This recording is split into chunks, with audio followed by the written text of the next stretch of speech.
This tape was recovered after a family fled their home in the middle of the night. What you're about to hear has never been explained.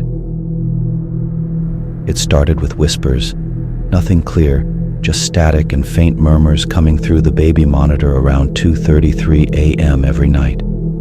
At first, I blamed the signal, interference, maybe a neighbor's device, but it got louder, and then the voice spoke clearly.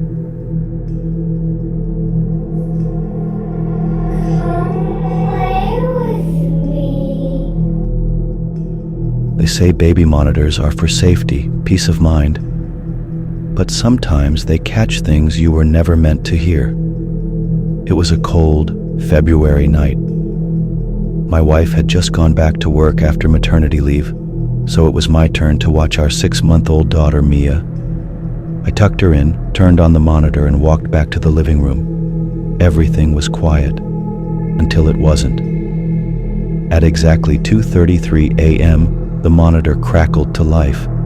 I heard what sounded like whispers, too low to make out, like someone was talking in another room. But Mia was supposed to be alone. I grabbed the monitor and stared at it. Nothing but her crib, dimly lit by the nightlight. She was sound asleep, and then I heard it clearly.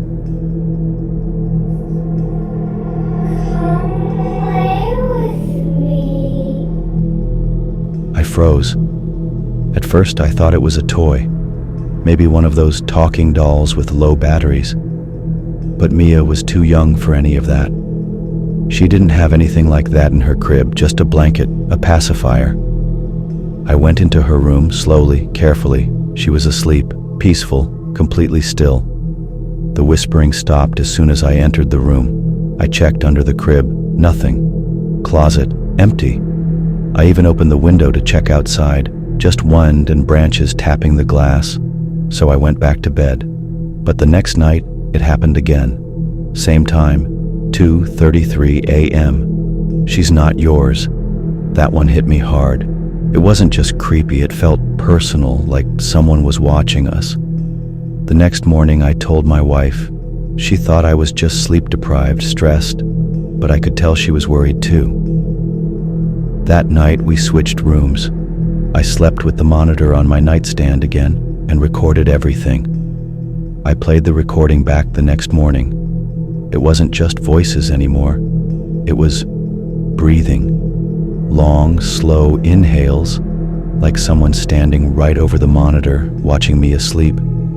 And in the background, a low, rhythmic hum, like a lullaby, but twisted, off-key. That night, I stayed up, monitor on, camera rolling. I stared at the screen for hours, 2 a.m., 2:15, then at 2:33 a.m. it happened again. Something tall, thin, with long arms, standing over Mia, and then it vanished. I ran into her room so fast I knocked over a chair. Mia was crying, screaming. The air was freezing, like someone left the window open, but it was sealed shut. Every wall in the room felt like it was vibrating. I grabbed her and ran back into our bedroom. My wife was in tears. We decided to leave, just leave. Hotel for the night. But when we came back the next day, the real nightmare began. We came back the next morning with plans to pack and move out. But something felt different. Mia's room was freezing again.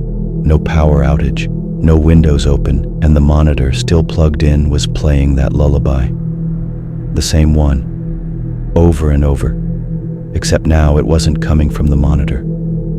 I picked it up. No batteries, no speaker. Then, my wife screamed. She found something in the wall and a voice coming from it. "You took her from me?" We called the cops. They found old wiring from the attic feeding into the nursery.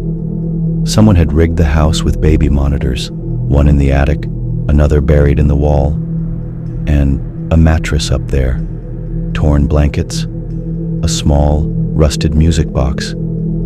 They think someone had been living there before we moved in, watching, listening, maybe even sneaking down at night. But that doesn't explain the voices we recorded. They didn't sound human. We haven't gone back. We never will. But every night at 2:33 a.m., Mia still wakes up screaming. This recording was submitted anonymously. The home remains vacant. What was inside the walls was never caught. The forbidden tapes. Don't forget to like, subscribe, and never ignore the whispers.